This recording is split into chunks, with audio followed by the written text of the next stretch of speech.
बड़ी खबर, बड़ी जानकारी पर चर्चा चल रही थी। केदारनाथ उपचुनाव को लेकर बड़ी जानकारी आपको बता रहे थे, जहां चुनावी प्रचार का आज आखिरी दिन है और आज शाम 5 बजे चुनावी प्रचार का शोर पूरी तरह से थम जाएगा। उपचुनाव के प्रत्याशियों ने पूरी की पूरी ताकत झोंकी है इस सीट को फतेह करने के लिए और केदारनाथ में भाजपा कांग्रेस का प्रचार जोरों शोरों पर देखने को मिला। दोनों दलों के दिग्गजों ने पूरी की पूरी ताकत झोंकी हुई है और गुप्त काशी में सीएम पुष्कर सिंह धामी की जनसभा भी हो रही है। और अभी हमने आपको सुनवाया कि उन्होंने क्या कुछ कहा। वहीं 20 नवंबर को यहां पर मतदान होना है, 23 नवंबर को मतगणना होगी। तो देखिए, यहां पर जनता को साधने का प्रयास करते हुए अभी भी सीएम पुष्कर सिंह धामी नजर आ रहे हैं और जनसभा को संबोधित करते हुए बीजेपी के लिए जन समर्थन जुटाने का प्रयास कर रहे हैं। तो उपचुनाव के प्रत्याशियों ने भी पूरी की पूरी ताकत झोंक रखी है। केदारनाथ उपचुनाव के मद्देनजर तमाम पार्टियों की जो तैयारी है वो पूरी, लेकिन जो महामुकाबला है इस सीट पर वो कहीं ना कहीं बीजेपी और कांग्रेस के बीच ही देखने को मिल रहा है और ऐसे में गुप्तकाशी में सीएम पुष्कर सिंह धामी भी पहुंचे हुए हैं।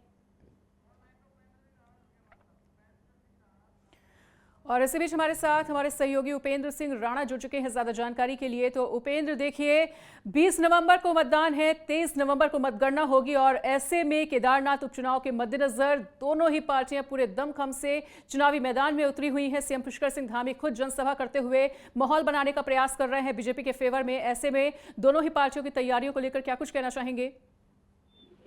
देखिए, जिस तरीके से केदारनाथ विधानसभा उपचुनाव को लेकर दोनों ही पार्टियां पूरी दमखम के साथ जो है वो चुनाव प्रचार कर रही है और हालांकि आज चुनाव प्रचार का शोर भी शाम 5 बजे जो है वो थम जाएगा और उसके बाद जिस तरीके से 20 नवंबर को जिस तरीके से मतदान होना है, उसके बाद 11 नवंबर को मतगणना होगी, उसके बाद ही ये तय हो पाएगा कि केदारनाथ जो है किसके पाले में जाती है और कौन वहां से जो है वो जीत दर्ज करती है। लेकिन इसके पहले जिस तरीके से जो चुनाव प्रचार चल रहा है उसमें पूरी दमखम के साथ भाजपा हो या कांग्रेस, दोनों दलों के जो पार्टी के तमाम बड़े नेता हैं उन्होंने अपना डेरा जो है वो केदारनाथ में जमाया हुआ है और चुनाव प्रचार पूरी तरीके से जो है वो चल रहा है। हालांकि एक और जहां भाजपा जो है वो कह रही है, उनका कहना है कि तुष्टीकरण की राजनीति जो है वो कांग्रेस की ओर से की जा रही है। जिस तरीके से पूरे चुनाव में जिस तरीके से देखा जा रहा है कि बाबा केदार को लेकर जो है सबसे ज्यादा जो है वो चुनाव में चर्चा जो है वो की जा रही है। जिस तरीके से यात्रा को लेकर लगातार जिस तरीके से कांग्रेस सवाल उठा रही है कि व्यापारी वर्ग पूरी तरीके से नाराज है, इस तरीके से जो है माहौल को बनाने की कोशिश जो है वहां पर की जा रही है। हालांकि भाजपा का यह मानना है कि तुष्टीकरण की राजनीति जो है कांग्रेस की ओर से की जा रही है। हालांकि व्यापारियों का मत भी लगातार जो है वो लिया जा रहा है और गाँव गाँव तक प्रत्याशी जो है वहां पर पहुंच रहे हैं। उसके साथ ही कांग्रेस के तमाम बड़े लीडर हो, चाहे वो हरीश रावत हो, कांग्रेस के प्रदेश अध्यक्ष हो, नेता प्रतिपक्ष हो, पूर्व प्रदेश अध्यक्ष प्रीतम सिंह हो, तमाम जो कांग्रेस के बड़े नेता है उन्होंने अपने डेरा जो है वहां पर जमाया हुआ है और लगातार चुनाव प्रचार को गति देने की कोशिश कर रही है। ये अगर केदारनाथ उपचुनाव की अगर बात की जाए तो केदारनाथ उपचुनाव में कांग्रेस को अगर कांग्रेस केदारनाथ विधानसभा चुनाव जीतती है तो उनके लिए एक संजीवनी का काम जो है केदारनाथ उपचुनाव जो है वो करेगी, जिससे आने वाले जो पंचायती चुनाव है, जो नगर निकाय के चुनाव है, उनमें जो है एक जोश बनने का काम जो है वो कांग्रेस में करेगी। दूसरी ओर अगर देखा जाए तो भाजपा भी पूरी तरीके से एक जमीन तलाशने की कोशिश वहां पर कर रही है। जिस तरीके से हालांकि कांग्रेस की प्रत्याशी जिस तरीके से दिवंगत हुई थी शीला रानी रावत,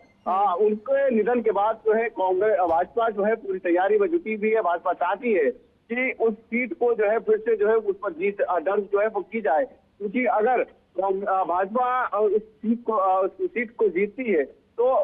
बरकरार जो है इतनी सीटें जो है वो 38 सीटें जिस तरीके से भाजपा ने विधानसभा चुनाव में जीती थी वो बरकरार रहने वाली है। लेकिन दूसरी ओर अगर कांग्रेस उस सीट को जीतती है तो एक सीट और इजाफा जो है वो कांग्रेस करेगी, तो एक संजीवनी का काम कांग्रेस के लिए करेगी। तो जहाँ कांग्रेस के लिए एक जो संजीवनी का काम करेगी वही भाजपा का साख का सवाल जो है वहां पर बना हुआ है। तो दोनों ही दल पूरी पुरजोर कोशिश कर रही है कि ये केदारनाथ उपचुनाव को जो है वो जीता जाए। हालांकि कई सारे सवाल निशान भी उठ रहे हैं, कई सारी चीजें जो है जिस तरीके से देखा जा रहा है कि व्यापारी वर्ग से जो जिस तरीके से जो है यात्रा को लेकर जो है सवाल उठाए जा रहे हैं। कांग्रेस एक तरफ कह रही है कि भाजपा ने जिस तरीके से यात्रा को जो है वो डायवर्ट करने की कोशिश की, उसका खामियाजा जो है वो भाजपा को यहाँ पर भुगतना पड़ सकता है। दूसरी ओर भाजपा का मानना है कि तुष्टीकरण की राजनीति जो है वो वहां पर की जा रही है और साथ ही साथ केदारनाथ मंदिर को जिस तरीके से दिल्ली में शिफ्ट करने की कोशिश जिस तरीके से की गई, उसको लेकर भी राजनीति जो है वहां पर चल रही है। हालांकि देखना होगा कि आज चुनाव प्रचार थमने के बाद जब 20 नवंबर को मतगणना होगी, मतदान होगा, तो किसके पक्ष में सबसे ज्यादा मतदान होता है और 23 नवंबर को जब मतगणना होगी तो ये देखना होगा कि किसके पक्ष में सबसे ज्यादा वोट जो है वो पड़े। ये सबसे ज्यादा देखने वाली बात होगी जी।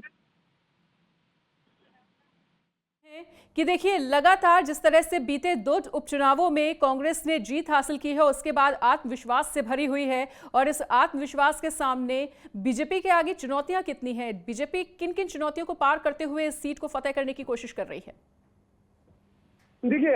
कांग्रेस भले ही आत्मविश्वास से पूरी तरीके से जिस तरीके से भरी हुई है, 2 उपचुनाव जिस तरीके से कांग्रेस जीती, और अगर कांग्रेस इस केदारनाथ उपचुनाव की अगर बात की जाए तो अगर इस पर भी जीत हासिल करती है तो एक बड़ी संजीवनी का काम जो है वो कांग्रेस के लिए हो गया और आने वाले चुनाव में एक जोश बनने का काम जो है वो कांग्रेस के लिए होगा। दूसरी ओर अगर भाजपा की बात की जाए, जिस तरीके से 2 विधानसभा उपचुनाव जिस तरीके से भाजपा हारी और तीसरा उपचुनाव जिस तरीके से हो रहा है, तो ऐसे में भाजपा के लिए शक का सवाल इसलिए भी बना हुआ है क्योंकि जिस तरीके से जो दिवंगत विधायक थी वो भाजपा की सीट थी, जिस तरीके से दिवंगत विधायक शीला रानी रावत भाजपा की टिकट पर जिस तरीके से 2022 में जीती थी, और उसके बाद ये देखा जाएगा कि किस तरीके से विकास कार्य वहां पर हुए हैं। हालांकि केंद्र सरकार की ओर से तमाम जो भाजपा की ओर से जो विकास कार्य वहां पर हो रहे हैं, 4 धामों को डेवलप करने की कोशिश जिस तरीके से की गई, खासतौर पर केदारनाथ को पुनर्निर्माण के कार्य जिस तरीके से भाजपा की ओर से किए गए, उसका कितना असर जो है वहां पर हुए हैं, और राज्य सरकार की जो योजनाएं वहां पर जो चल रही है